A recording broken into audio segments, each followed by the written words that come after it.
No matter how old you are, seizures are scary. For parents, it's important that we understand epilepsy to know the signs of a seizure in our kids. Dr. Lewis First tells us what to look out for in tonight's First with Kids.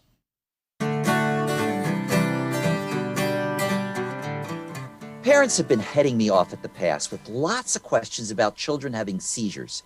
Seizures are sudden events that can cause abrupt changes in one's physical movements, sensations, behavior, or even level of consciousness. They're caused by abnormal electrical and chemical changes in the brain that can occur as a result of infections, a genetic mutation, a brain injury, a tumor, abnormal blood vessels, and/or bleeding into the brain. Often, we don't know what causes a seizure, but they tend to be more common if there's a family history of others experiencing seizures as well. They may be triggered, however, by too much stimulation, such as from computer screens or video games with flashing or bright lights, lack of sleep, stress, or fevers. Epilepsy is a term we use to describe seizures that occur repeatedly over time. Now, there are many types of seizures, some that last a few seconds and others for minutes. Some may result in movement of one part of the body, or what we call a focal seizure, and others may involve all parts of the body, or what we call generalized seizures. So how do you know if your child is having one?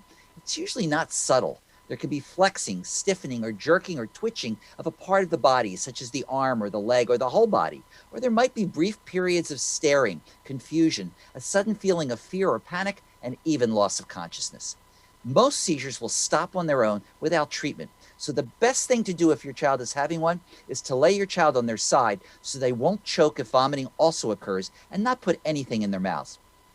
Call your healthcare professional as soon as the seizure stops for further help, or if you think the seizure is not stopping, or you think your child is having trouble breathing, then please call 911 for immediate help.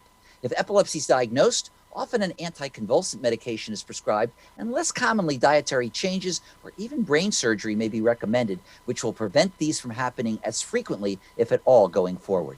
Most importantly, if your child does have epilepsy, they usually can still lead full active lives and engage in sports and other activities like children who don't have seizures.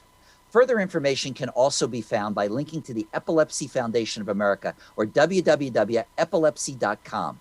Hopefully, tips like these will not shake you or your child up when it comes to having a better understanding of seizures and what to do if your child has one. This is pediatrician Dr. Lewis First from the University of Vermont Children's Hospital, reminding you to always be first with your kids. If you have a question for Dr. First, just send him an email. The address is firstwithkids@mynbc5.com.